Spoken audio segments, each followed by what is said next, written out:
Well, it also comes back to like the what's the point? Then why am I here? If I'm just to let everything just be and not be a meaning making machine, like it, that's where like there's like the okay, so what's the point? Which sounds like apathy on some level. Point is, there is none. Right, but to like right now as the ego, that sounds like, ugh. Well, what would I do? Right. What would? But there's so many things to change. But I mean, there's like, a world to save. But like, there's a 2% to have. But it's not even that. It's like, well, I think a sunrise is beautiful, and I want to go watch the sunrise, and I'm like, well, wait a minute. I just gave meaning to the sunrise being beautiful. It's not just giving meaning to the murderer being wrong. It's like I gave meaning to sitting with my coffee watching the sunrise. I gave meaning to that too. Are you attached to it? No, but I'm just like saying I gave meaning to it. Maybe not. How do you know? Maybe you are recognizing beauty for beauty. Maybe that's just being revealed to you. How do you know you assigned meaning to that? Well, I think, again, I bring the past with me. Oh, last time I watched the sunrise. But let's go to the first time you ever saw a sunrise. Look at a child who sees something for the first time. And you're just like, wow, you know? Is that them assigning meaning to it? Well, there's or is that being present to something? In wonder. I want to say yes, but there's something in me that says, well, like my grandkids. Like if we go to Disney World and they meet Cinderella at Cinderella's castle for the first time. But somehow they have a meaning already established because they've watched a Disney movie. Sure. And Cinderella's amazing. Okay. So, but the first time somebody read her a book about Cinderella, there was nothing. It wasn't like Cinderella was amazing. Right. So there's things we were taught, and there's things that are just what we discover. Okay, so I think about kids experiencing like snow for the first time. Like that's an experience. Yeah. You can like see snow in the movie Frozen. You can see snow, you can see Olaf, the snowman, but like you don't have an experience of snow. Like you know.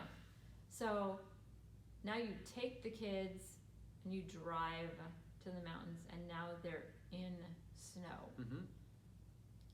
I think that is a true example of having an experience for the full first time.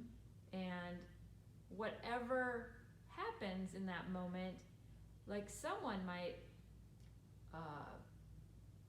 let's go sledding, let's slide down this hill, like have a blast. The other kid might not be dressed appropriately, be freezing, and which is he had mittens and snow is painful. So I think there's so many factors that play out in this. So like my experience of that, like I was all over the place. I felt invincible. And like this was amazing. Now, I think this is what comes to my mind is this is where a deeper part of our psyche can also play into this, even our soul. Like, what's going on in the mother's womb? Okay? Now, that might show up in different expressions or different aspects of life. I don't know. Maybe. Well, I mean, even go before that. So now, let's just say they're taking the grandkids to the snow. Okay, the kids aren't at the snow yet. I guarantee you, before they get to the snow, if the parents are saying, this is going to be so much fun. Oh, I remember when I was in there. Now the grandkids haven't experienced snow yet, but they're prepared for it to be amazing. Now, other parents could be like, oh my God, why are we doing this? Like, can we just get this over with? Can we just take the kids, let them experience snow? I have things to do, like whatever. And so kids are going to have a different experience of snow based on data that has been put into them, as opposed to just experiencing snow. They've Right. still got something that they're carrying with them. And like, how do you ever experience something truly for the first time without somebody having, Without some kind of influence. yeah, you know? I don't think we can. It's impossible. Given that we come from a mother, Mm-hmm. you know, that right there, first of all, I think that blows it right out of the water Yeah. on a deeper level. We have no idea what that has influenced in our life. Not really. We might be able to like analyze it and go, oh, well, my mom was this and what. I mean, we've talked about this, but on a completely like psyche level, it might be there, but we don't know it. We don't know. Yeah, there's a lot of unconscious variables that are playing out. Mm-hmm. That's what I'm saying. Like, that's to the level of the work that we're talking about that needs to be done. The unconscious factors of us in terms of what we've identified with that we're not aware of, which show up all over the place, which show up as to why we behave the way that we do, why we've attracted the kind of relationship that we've attracted, why we have the experience of life that we have in every single way. That's what's really having it all show up. Mm-hmm. So how do we address that? That's how do we get to do the work on that level? Well, and when you say address it or do the work on that level, I think about if we know that, now that's like an intellectual piece, do we just now get to be like, to really get to an acceptance of there is something that we're bringing with us that we have no control over, and all the more reason that we should just allow and be neutral. Allow and be neutral, yes. Allow and embrace, like the feeling component of that is truly like crucial. Allowing yourself to feel feelings and be neutral about it and allow those feelings to come. That's the dynamic of the work right there.